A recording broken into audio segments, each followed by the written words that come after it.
Pemisahan dan identifikasi kation dengan metode H2S. Tujuan instruksional khusus. Setelah mempelajari bab ini, diharapkan mahasiswa dapat menjelaskan cara pemisahan kation menurut metode H2S, membuat skema pemisahan dan mengidentifikasi kation golongan 1, 1A, 2B, 3A, 3B, 4, dan 5. Ini bukan golongan sistem periodik ya, ini khusus untuk analisis pemisahan dengan metode H2S ya. Ini sekali lagi bukan di sistem periodik, tetapi berdasarkan metode H2S. Penyelidikan kation dengan cara basah. Prinsipnya, larutan zat ditambah bereaksi akan menghasilkan zat baru. Ya.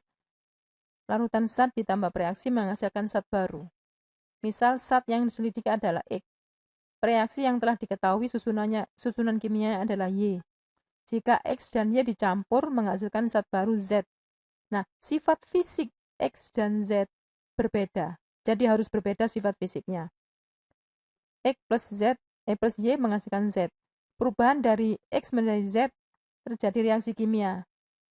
Dan reaksi kimia ini terjadi berlangsung antar ion. Maksudnya sifat fisik yang berbeda itu bisa berbeda warna. Ya, bisa berbeda wujud ya, satunya fasa ya, satunya cair, satunya padat. Nah, itu sudah berbeda, itu boleh. Kemudian satunya cairan, kemudian satunya gas, menghasilkan gas, itu boleh ya. Jadi dasarnya adalah karena terjadi perubahan warna, kemudian timbulnya endapan, kemudian timbulnya gas. Nah, itu ya. Jadi kalau sama-sama bentuknya cairan tidak ada perubahan warna ya sulit. Bukan itu maksudnya ya. Jadi untuk analisis kualitatif supaya bisa dilihat oleh mata ya, karena dasarnya kita adalah analisis dengan menggunakan indera mata ya, bukan menggunakan instrumen. Kalau menggunakan instrumen tanpa ada perubahan tidak ada masalah. Kalau karena dengan mata kan mata kita yang mampu melihat itu adalah karena perubahan warna, karena timbulnya endapan, karena terbentuknya gas. Contoh NaCl tambah AgNO3 menghasilkan AgCl. Ya, NaCl-nya itu Na-nya adalah X, kemudian Y-nya adalah Ag adalah Y, kemudian dihasilkan AgCl-Z. Kemudian yang berikutnya adalah CCl4 ditambah Ag nitrat. Nah, karena CCl4 bukan non-elektrolit, maka reaksi itu tidak akan terjadi ya. Dari percobaan A dan B terbukti bahwa reaksi berlangsung antar ion. Dalam analisis kualitatif, pemilihan reaksi sangat perlu diperhatikan. Hasil reaksi harus dapat diperhatikan dan diamati dengan jelas. Misalnya akan terbentuk endapan, kristal, gas, dan larutan berwarna. Kalau kristal ini bisa dilihat dengan menggunakan mikroskop. Kadang juga bisa dengan mata, itu akan terbentuk kristal ya, akan terbentuk yang biasanya endapan berupa serbuk itu bisa bentuknya itu kristal, cuman untuk lebih detail kita menggunakan mikroskop. Jika dalam suatu larutan terdapat bermacam-macam kation, maka kation-kation dipisah-pisahkan sedemikian rupa sehingga akhirnya hanya terdapat satu ion dalam tiap larutan yang akan dianalisis. Ya, jadi harus ada pemisahan. Jadi pertama untuk analisis kation maupun anion ya dalam suatu campuran misalnya, itu reaksi pendahuluan itu harus dilakukan. Ya, pendahuluan itu nanti untuk mengarahkan kita mau bekerja kemana. Kemudian penggolongan itu untuk tujuannya adalah memisah-misahkan ya. Misalnya campuran-campuran itu nanti mereka itu akan terpisah sendiri-sendiri sehingga nanti waktu dianalisis dengan uji penetapan ya, uji yang spesifik itu nanti tidak diganggu oleh yang lain. Ya, jadi pendahuluan, penggolongan, kemudian penetapan. Penetapan ini reaksinya harus spesifik. Jadi tidak boleh kita hanya mencari oh dia dengan H- saja sudah mengendap. Tidak seperti itu. Ya, harus spesifik. Kalau misalnya dengan bahasa saja semua ion logam ya bisa mengendap, tapi kan nggak spesifik. Dengan kita harus mencari yang spesifik. Jadi nanti diarahkan dengan menggunakan metode H2S ini. Nah, campuran beberapa macam kation itu akan dilakukan pemisahan sehingga menjadi campuran kation segolongan ya. Jadi nanti ada yang segolongan misalnya Ag, Pb, Hg1 itu satu golongan ya, masuk golongan 1 misalnya. Dilakukan pemisahan menjadi kation tunggal. Nanti endapan itu kita lanjutkan melihat di tabel ya, kita lanjutkan kita lihat pengarahan dari tabel tadi, suruh melihat tabel berapa lah, kita harus mengikuti itu. Nah, di situ nanti dilakukan pemisahan lagi. Ya, misalnya kita diberi campuran, ada AG, ada PB, ada AG1. Maka di situ kita harus selalu mengikuti prosedur itu sehingga nanti mereka itu bisa terpisah-pisah sendiri. AG plus sendiri, AG2 plus sendiri, kemudian PB2 plus sendiri ya. Kemudian baru dilakukan reaksi penetapan. Nah, pemisahan kation dilakukan dengan metode pengendapan ya. Karena apa? Kalau metode pengendapan itu kan fasanya beda ya. Jadi nanti padat dan cair bisa dipisahkan begitu ya. Jadi metodenya harus metode pengendapan untuk reaksi anorganik ini ya. Macam-macam metode tersebut adalah natrium sulfida oleh Voltman. Jadi banyak metode untuk analisis untuk pemisahan ya, pemisahan dan kemudian analisis masing-masing kation ataupun anion. Nah, ini ada metode natrium sulfida oleh Voltman, metode fosfat oleh Remy, metode aluminium oleh Skor, kemudian metode hidrogen sulfida oleh Bergman. Nah, metode inilah yang digunakan. Kenapa? Karena metode ini bisa dihasilkan banyak sekali pemisahan ion-ion logam dalam campuran ya. Jadi mungkin di antara yang lain ini metode H2S ini yang paling sempurna, maksudnya bisa menyelesaikan semua masalah, semua ion ya, yang banyak ion maksudnya ya. Banyak ion yang bisa dipisahkan dengan menggunakan metode hidrogen sulfida. Cuman kelemahannya apa? Kita menggunakan hidrogen sulfida ini berasal dari gas yang mungkin kadang kesulitan dan sebagainya ya. Jadi ada sulitnya juga ya, meskipun keuntungannya banyak karena akan banyak dihasilkan pemisahan campuran-campuran dalam jumlah yang maksudnya jumlah ion yang banyak gitu ya. Ya jadi harus dibutuhkan ketelatenan juga ya. Itu jadi nanti teori-teori yang disampaikan di kuliah maupun praktikum adalah teori dengan menggunakan metode H2S. Analisis kation dengan metode H2S, teori dasar yang menunjang. Teori asam basa, seperti tadi sudah disampaikan bahwa misalnya tadi yang untuk satu tunggal yang bersifat asam itu kira-kira apa, kemudian yang netral apa, kemudian yang basa apa gitu ya. Kemudian juga nanti untuk pengendapan dengan H2S itu nanti ada suasana asam, suasana netral, suasana basa dan sebagainya itu nanti penting itu ya nanti. Jadi pergeseran asam basa itu nanti penting untuk kita harus tahu. Kemudian hukum aksi massa dan penggunaannya ya tadi termasuk itu tadi penggeseran karena suasana tadi, suasana asam basa. Disosiasi asam-asam polivalen ya. Semua ini masih tergantung pH. Efek ion sejenis ya. Jadi kalau sejenis misalnya ada ion yang ada di situ sebelumnya ya. Misalnya akan memperkecil kelarutan atau malah memperbesar kelarutan dan sebagainya itu ya. Kemudian kelarutan dan KSP ini penting ya. Jadi nanti misalnya ion itu bisa dipisahkan apa tidak pada pH tertentu misalnya. Itu kan tergantung KSP. Yang satu itu misalnya sangat kecil, yang satunya agak besar lah. Kalau KSP-nya agak jauh begitu kan kemungkinan bisa dipisahkan. Nah, tentunya kita harus tahu pada pH berapa mereka bisa dipisahkan. Yang tentunya pH berapa dengan pengaturan asam basa. Kemudian teori pengendapan sulfida, hidroksida pengendapan bertingkat ini sudah disampaikan ya. Kemudian ion-ion kompleks, teori redox, kemudian buffer dan hidrolisis ini semua sudah kalian dapatkan ya.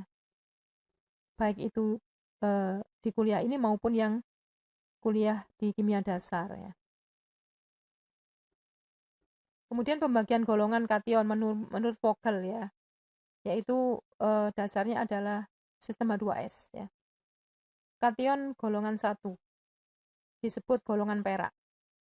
Reaksinya apa? Reaksinya adalah HCl encer ya. Ketika kita mau memisahkan semua ion-ion logam, pertama yang harus dilakukan adalah dengan menambahkan HCl. Ya, untuk metode H2S, pertama yang kita harus lakukan untuk pemisahan itu kita mesti menambahkan HCl. Nah, di situ pasti ada ion yang mengendap ya. Dari banyak sekali ion-ion logam di situ dengan penambahan HCl pasti ada yang mengendap. Nah, siapa yang mengendap? Yang mengendap adalah Ag+, Pb2+, dan Hg2+. Ini Hg1 ya, ingatnya Hg1. Rumus endapannya adalah AgCl, PbCl2, Hg2Cl2. Sifat endapannya klorida-klorida yang sukar larut dalam HCl encer dingin. Berikutnya adalah golongan 2, yaitu golongan tembaga dan arsen. Nah, reaksinya adalah H2S. H2S yang mengandung HCl encer. Berarti apa? Reaksinya tuh diteruskan dari sini tadi ya. Pertama tadi kan ditambah HCl, kemudian ada endapan lah. Selanjutnya endapan itu dipisahkan, filtratnya diteruskan dengan dialirkan H2S ya. Begitu ya caranya ya. Diberi H2S yang mengandung HCl encer, yaitu HCl dari sini tadi. Nah, kemudian di situ ternyata banyak sekali ion-ion yang bisa mengendap. Ya. Oh ya, ion-ionnya di sini nanti dipisahkan lagi dengan cara tersendiri. Ya, nanti ada petunjuknya. Kemudian di sini juga gitu, ternyata ada 9 ion yang bisa mengendap. Yaitu Hg2 ini ya, Hg2+, Pb sebagian masih ada di sini karena Pb itu sebagian tadi itu bisa membentuk kompleks dengan pemberian Cl. Ini ya, jadi sebagian mengendap, sebagian membentuk kompleks. Nah, yang membentuk kompleks tadi ternyata mengendap di sini. Nah, jadi nanti kalau kalian mendapatkan ion Pb itu mungkin bisa 2 kali mengendap. Mengendap pertama yang di sini, yang dengan penambahan HCl, mengendap kedua yang di golongan 2. Dan ada Bi 3+, Cu2+, Cd2+, As3+, Sb3+, Sn2+, dan Sn4+. Nah, ini masing-masing membentuk sulfidanya ya. Ini dengan macam-macam warna ya, tapi kebanyakan hitam. Ya, kebanyakan hitam yang berwarna berbeda adalah CDS ini kuning, kemudian arsen ini oranye kalau nggak salah ya. Yang lainnya hitam. Kemudian sulfida-sulfida yang sukar larut dalam HCl encer.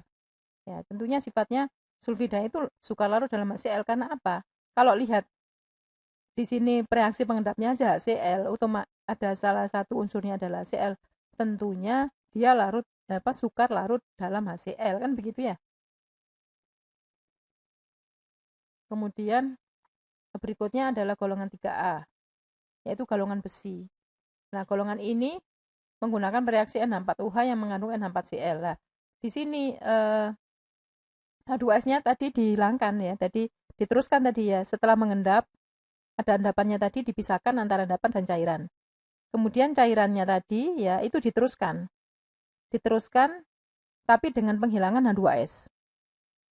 Ya, H2S-nya dihilangkan dan ada caranya di situ dan di prosedurnya ada. Sehingga golongan 3A ini mengendap tanpa adanya H2S ya ini. Maksudnya itu diendapkan tanpa H2S ya. Dengan N64UH yang mengandung N64Cl. Ya, ditambah N64UH yang mengandung N64Cl. Nah, ion yang mengendap apa? Al3+, Fe3+, Cr3+, dan Mn2+. Nah, di sini ditulis Fe3+. Jadi tidak ada ditulis Fe2+ ya, karena di dalam prosedurnya itu ada pengubahan Fe2+ menjadi Fe3 dengan penambahan asam nitrat. Ya. Tetapi disarankan ketika kalian praktikum ya, penambahannya itu jangan berlebihan ya, tidak boleh banyak. Padahal di petunjuk sih disuruh pekat ya. Tapi itu untuk prosedur teori ya, untuk teori. Dalam prakteknya, kalian kalau benar-benar menambahkan itu dari Fe2 supaya menjadi Fe3, maka penambahan N64UH dan N64Cl tadi ini nggak nutut untuk pH-nya ya. Ini kan pH agak basa ya. Sementara asam nitrat itu kan asam kuat. Karena kalau kalian sudah menambahkan di situ asam nitrat, di situ di petunjuknya situ ada penambahan asam nitrat, maka itu harus di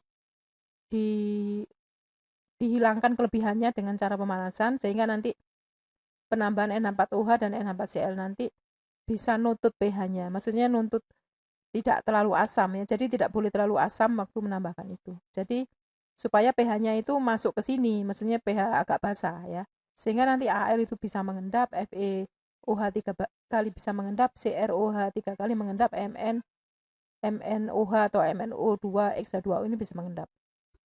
Nah, ini untuk besi tentunya endapannya coklat ya nanti.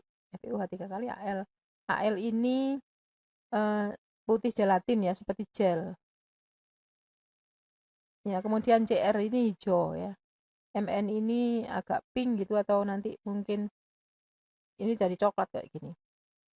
Kemudian adalah hidroksida yang tidak larut dalam NH4OH berlebih. Ya.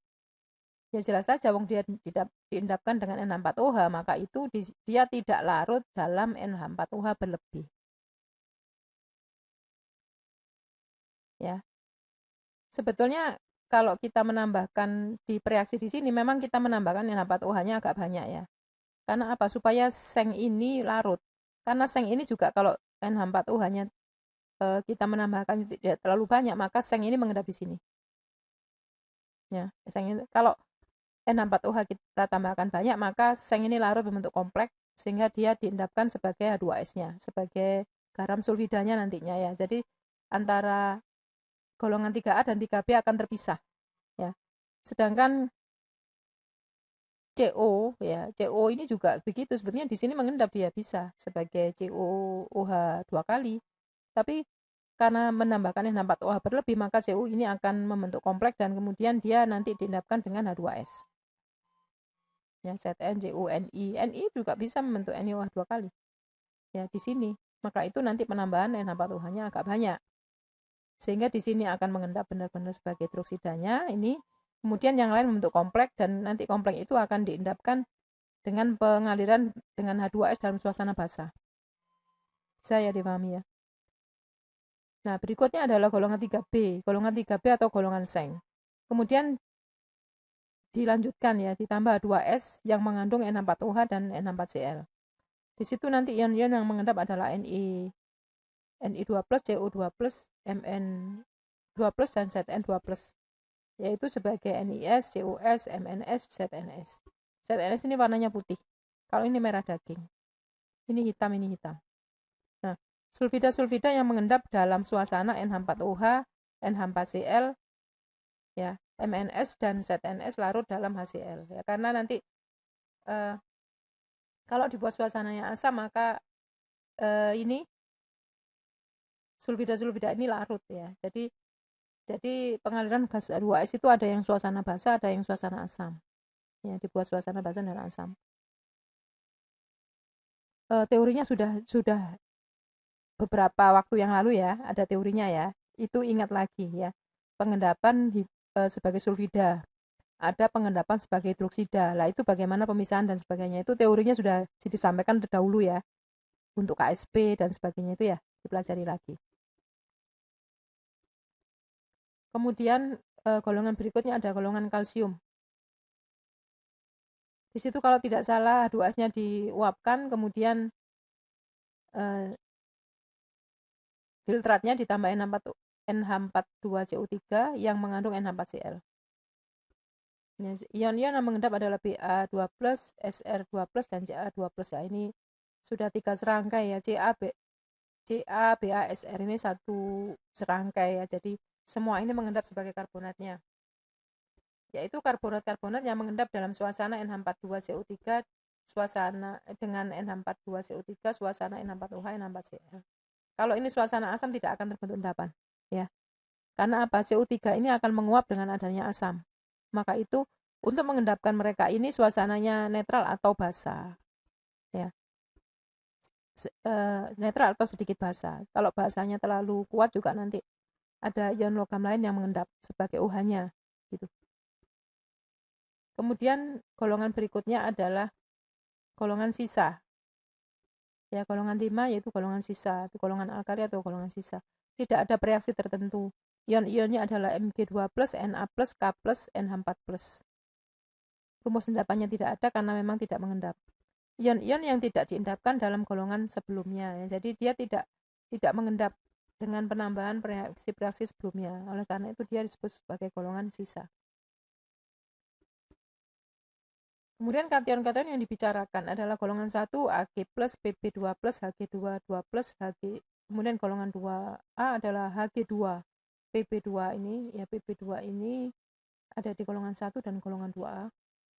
Sudah saya sampaikan kenapa. Kemudian ada Bi3+, Cu2+, Cd2+, golongan 2B As3+, As5+, Sb3+, Sb5+, Sn2+, Sn4+.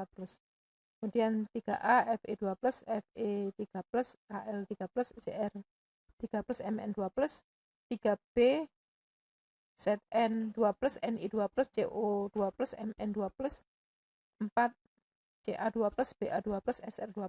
Golongan sisa Mg2+, K+, Na+, dan NH4+. Dan ingat, ini bukan golongan dalam sistem periodik, tapi penggolongan untuk pemisahan dengan metode H2S. Nah, sekarang keterangan tabel ya. Keterangan tabel pemisahan dengan H2S. 1. Jika zatnya larut dalam HCl encer, maka bisa dipastikan tidak ada golongan Ag+ dan Hg22+ ya. Karena apa? Ag+ dan Hg22+ ini larut dalam Ag+ dan Hg22+ ini mengendap dengan adanya HCl ya. Kalau Pb tidak disebutkan karena Pb itu nanti dia bisa dipanaskan, dia larut.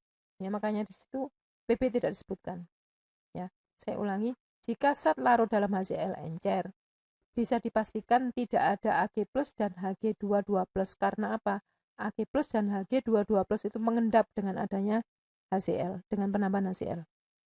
Nah, jika zat larut dalam HCl encer panas dan setelah dingin mengendap, maka dia mungkin adalah Pb2+. Ya, ini nanti PbCl2 itu setelah mengendap ini akan membentuk kristal. Ya, setelah pertama ditambah Cl, kemudian dia mengendap, kemudian dipanaskan, dia larut, kemudian didiamkan, dia akan mengendap membentuk kristal, dan itu bisa dilihat di mikroskop.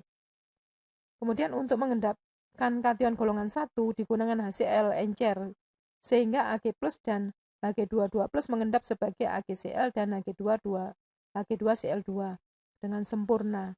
Sedangkan Pb2+ sebagian masih ada dalam larutan, sehingga mengendap lagi di golongan 2 sebagai PbS. Ya. Penggunaan HCl pekat untuk pengendapan golongan 1 akan menyebabkan terjadi garam kompleks dari Ag+ dan Pb2+ membentuk AgCl2 dan PbCl4 2- yang larut. Jadi pengendapan tidak sempurna. Jadi malah bentuk kompleks nanti ya kalau kita menambahkan HCl dalam HCl pekat, misalnya HCl pekat dari yang prosedur yang seharusnya. Kemudian di situ dalam pemisahan dengan secara H2S ya, itu prosedur yang sesungguhnya itu ada penambahan H2O2 ya. Tapi yang kalian kerjakan itu sepertinya tidak ada penambahan H2O2. Nah, itu berguna untuk mengoksidasi SN2+ menjadi SN4+. Karena apa? SNS mengendap lebih sempurna daripada SNS2 mengendap lebih sempurna daripada SNS yang terbentuk gelatinius. Ya, karena memang dalam prakteknya kalian tidak diberi SN gitu ya. Maka itu penambahan H2O2 tidak dilakukan ya. Tetapi secara teori kan harus tahu ya. Jadi nanti bagaimana supaya SN2+ menjadi SN4+ dengan penambahan H2O2 yaitu dioksidasi. Kenapa? Karena pengendapan SNS2 itu lebih sempurna. Artinya kalau lebih sempurna itu nanti pemisahannya itu juga lebih sempurna. Kalau berbentuk gelatin itu nanti ketika disentrifuge dan sebagainya itu nanti masih sebagian ada di dalam larutan. Sehingga tidak terpisah. Kelebihan H2O2 harus dihilangkan. Ya, jadi dengan menambahkan H2O2 itu juga kelebihannya harus dihilangkan dengan cara pemanasan sampai mendidih. Adanya kelebihan H2O2 dapat karena apa? Karena H2O2 yang terlalu banyak akan mengoksidasi S2- dari H2S ya kan, kita mengalirkan H2S itu menjadi sulfur yang mengendap. Ya, jadi nanti bingung lu ini ada endapan tapi ternyata itu negatif ya, endapan palsu ya misalnya. Apalagi belum pernah, bingung lu itu kok ada endapan ya sulfur misalnya. Kalaupun nanti kalian mengaliri H2S secara berlebihan itu juga bisa nanti timbul endapan sulfur. Padahal itu tidak ada endapan di situ. Nah, sebetulnya kalau memang di situ ada endapan itu dengan mudah terbentuk, ya. Jadi jangan terlalu tanda petik dipaksa. Kalau memang tidak mengendap ya sudah tidak, gitu.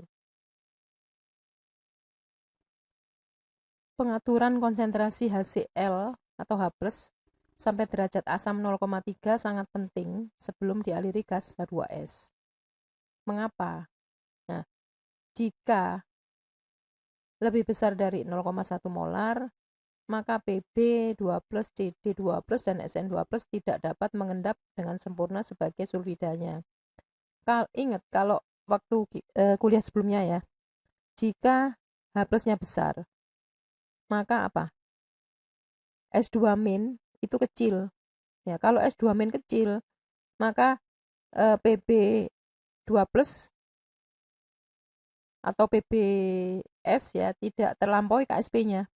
Ya, karena jumlah H2S-nya S2-nya kecil ya. Karena apa? Karena H+-nya besar. Ya, maka yang banyak adalah H2S, bukan S2- ya.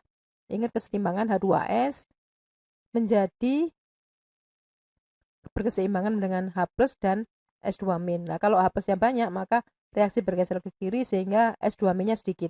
Kalau S2-nya sedikit, maka PBS dan CDS serta SNS tidak bisa mengendap karena terlalu sedikitnya. Ya, KSP-nya belum terlampaui. Kecuali AG ya, AG bukan golongan ini ya. Jadi sudah beda lagi. Nah, jika kurang dari 0,1 molar, ya berarti suasananya kan sedikit agak basah begitu ya. Jadi meskipun tidak basah banget ya, maka sulfida golongan 3B yaitu sulfida yang kita endapkan menggunakan dalam suasana agak basah, maka dia juga bisa mengendap di golongan ini. Karena apa? Kalau konsentrasi H+-nya kecil, itu berarti S2-nya akan banyak. Sehingga NiS, CuS, dan ZnS ini KSP-nya sudah terlampaui pada pH itu, pada keasaman itu. Ya, sehingga dia nanti akan nyampur dengan golongan ini. Maksudnya golongan ini itu golongan yang di sini nih. Sehingga dia tidak misah, begitu maksudnya ya. Jadi kalau misalnya nanti ada pertanyaan dalam ujian, mengapa derajat asam diatur 0,3 molar ya? Jawabannya jangan dijawab begini. Karena pada 0,3 molar itu adalah suasana yang terbaik. Nah, siapa yang bisa ngomong begitu? Ya. Ya jawabannya ya kalau lebih besar dari itu apa, kalau lebih kecil apa yang terjadi gitu ya. Sehingga tidak bisa dipisahkan misalnya seperti itu ya. Jadi jangan karena itu yang terbaik. Siapa yang nggak lebih terbaik ya? Nah, itu penting karena saya sering menguji ya dalam ujian tuh jawabannya seperti itu. Akhirnya yaitu dalam ujian ini dalam kuliah tak kasih tahu karena begitu ya. Misalnya kenapa kok eh, dipisahkan pada pH 5 gitu ya. Terus jawabannya karena 5 adalah yang terbaik. Nah, terbaiknya di mana kan begitu. Ya kan bisa lihat kiri kanannya, maksudnya kalau kurang dari itu, kalau lebih dari itu gitu misalnya. Kalau ada teori-teori yang menunjang begitu ya.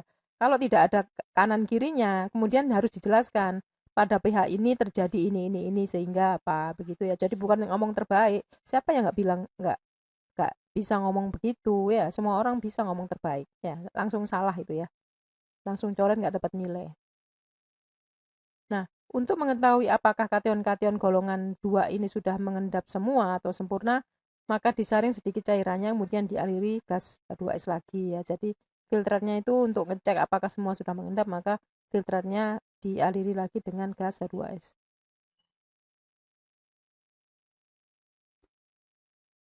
Kemudian jika terjadi suspensi putih atau kuning, kemungkinan ada oksidator, yaitu MnO4-, Cr2O7-2-, Fe3+, dan sebagainya.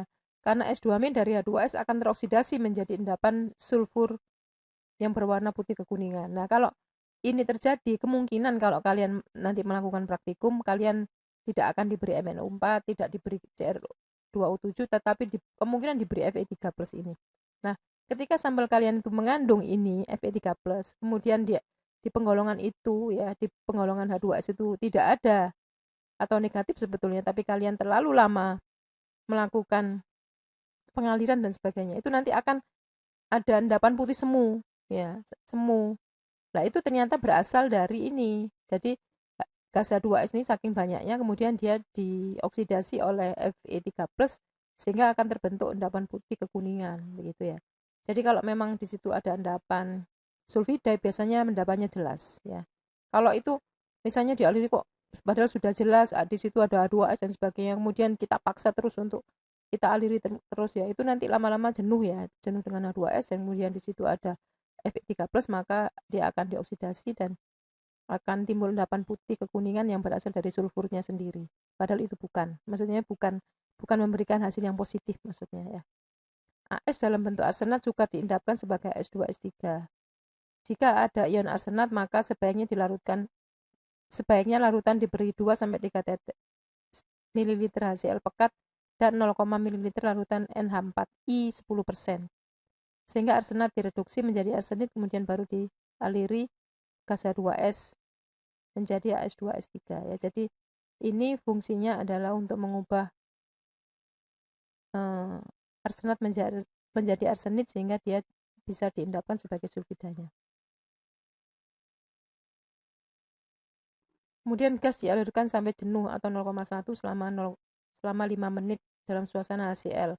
Sebab ionisasi H2S sangat lemah sehingga perlu H2S yang jenuh dan pengalirnya cukup lama. Jadi pada suasana asam karena konsentrasi asamnya sedikit sehingga kesetimbangan itu bergeser ke arah H2S. Ya, sehingga ke arah H2S ya daripada ke arah S2-. Oleh karena itu pengalirannya agak lama ya, di sini agak lama supaya nanti akan terjadi pengendapan. Filtrat golongan 2 dibebaskan dari kelebihan H2S. Jika larutan ada H2S, maka pada suasana N64OH N4Cl atau basa FeS dan sulfida golongan 3 akan mengendap di golongan 3A. Ya. Jadi nanti harapannya Fe ini kan diendapkan sebagai hidroksidanya ya. Tapi karena H2S-nya itu ada di situ, mesinnya belum dihilangkan, maka akan terbentuk FeS ya. Jadi oleh karena itu di situ ada penghilangan gas H2S ya sebelum kita menambahkan NH4Cl dan NH4OH.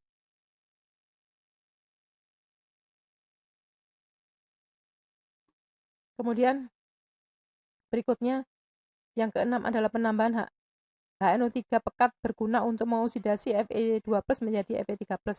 Karena kelarutan FeOH3 kali lebih kecil daripada FeOH2 kali, sehingga Fe lebih sempurna diendapkan sebagai FeOH3 kali daripada FeOH2 kali. Sebagai pengganti HNO3 pekat dapat digunakan Br2 sebagai oksidatornya. Nah, dalam praktikum itu, dalam pelaksanaannya nanti, penambahan asam nitrat ini ternyata bisa mengakibatkan suasana N64OH N4Cl yang seharusnya agak basah itu akhirnya belum terlampaui karena terlalu banyak menambahkan asam nitrat pekat. Ya, oleh karena itu menambahkannya jangan banyak-banyak dan kalau perlu itu harus dihilangkan sisanya ya misalnya itu. Jadi nggak boleh banyak-banyak. Atau mungkin bahkan tidak perlu ditambah asam nitrat ya. Tapi secara teori tetap loh ya. Secara teori untuk pemisahan tetap dituliskan seperti itu, tapi dalam prakteknya ternyata sulit untuk dilakukan ya karena tadi tidak terlampauinya pH lebih dari 7 ya, maksudnya agak basah supaya nanti FeOH 3 kalinya itu mengendap begitu ya. Kadang-kadang lubuk kok negatif padahal sudah tambahin OH N4Cl kok nggak terlampaui itunya ya. Ya karena ini penambahnya terlalu banyak ya. Jadi akhirnya terus nggak usah dikasih kalau memang larutannya bukan besi saya bilang gitu. Jadi kan bisa dilihat itu dari sampelnya. Sampelnya bukan hijau besi gitu ya misalnya. Terus nggak usah. Ya kan tujuannya untuk mengubah ini saja. Ya, tetapi dalam teori nanti kalian harus tetap menuliskan ya. Kemudian pada pengendapan golongan 3B suasana larutan bersifat alkalis. Ionisasi H2S menjadi 2H+ dan S2- lebih mudah ya. Jadi S2-nya ini lebih banyak ya karena suasana basah kan kesetimbangan bergeser ke kanan ya daripada golongan 2. Oleh karena itu pengaliran H2S cukup sebentar, 1 menit saja. Pengaliran yang terlalu lama H2S-nya berlebih dalam suasana NH4OH akan terbentuk NH4HS yang oleh pengaruh udara dioksidasi menjadi NH42SO4. Ion SO4 dari NH42SO4 bereaksi dengan CaBaSr, kation golongan 4 akan terbentuk endapan yang sukar larut. Ya, kalau terlalu lama ya, maka itu teknisnya itu harus benar-benar ya. Filtrat golongan 3B segera dibebaskan dari H2S untuk mencegah terbentuknya NH4 2SO4 karena SO4 2- membentuk endapan dengan kation-kation golongan 4.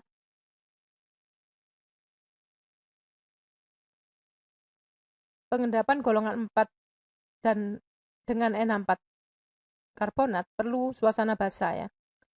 Dalam suasana basah, Mg2+ akan mengendap sebagai MgOH 2 kali. Untuk mencegah ini, maka pH larutan diatur dengan menggunakan larutan buffer N64OH N4Cl. Dengan mengatur N4OH NH4+, maka OH- dapat diatur sehingga MgOH 2 kali tidak mengendap di golongan 4 ini. Ya, jadi suasana basahnya itu tidak terlalu basah. Ya, karena supaya tidak terbentuk endapan MgOH 2 kali. Ya, ini kan golongan sisa. Ini Mg golongan sisa, kemudian NH4 2CO3 ini untuk mengendapkan CaBASR, yaitu golongan sebelumnya. Ya, kalau terlalu basah nanti Mg ini ikut di golongan itu gitu. Tapi sebagai hidroksidanya, kan kita nggak bisa membedakan mana hidroksida mana karbonat. Lama-lama sama-sama putih warnanya ya. Oleh karena itu tidak boleh terlalu basah. Filtrat dari golongan 3B telah jenuh dengan garam-garam NH4+ yang telah ditambahkan, sehingga reagen pengendap atau NH4+ yang terlampau besar ini menyebabkan pengendapan golongan 4 kurang sempurna karena adanya reaksi NH4+ plus CO3 2- menjadi NH3 dan HCO3- ya. Jadi pengendapan itu kadang-kadang kurang sempurna karena terlalu jenuh dengan NH4+, sehingga terbentuk HCO3-. Harusnya kan CO3 2- gitu ya. Kation golongan 4 dan HCO3- tidak mengendap. Oleh karena itu, filtrat dari golongan 3B harus hilangkan kelebihan ion NH4+, ya, NH4+-nya sebelum penambahan larutan buffer. Untuk menghilangkan dapat digunakan HNO3 pekat. Wah, nanti kalau menggunakan ini lagi, jadi masalah lagi. Karena nanti nggak mengendap gitu ya, terutama yang nggak bisa ngontrol pH.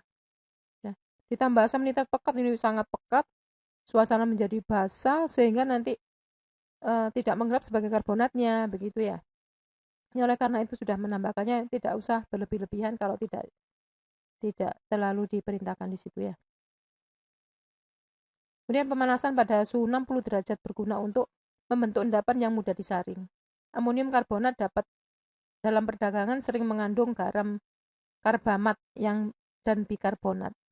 Garam-garam ini pada suhu 60 derajat diubah menjadi karbonat sehingga penambahan golongan 4 dapat dilakukan dengan sempurna. Ya, jadi caranya dipanaskan saja itu. Jadi nanti bikarbonat berubah menjadi karbonat ya.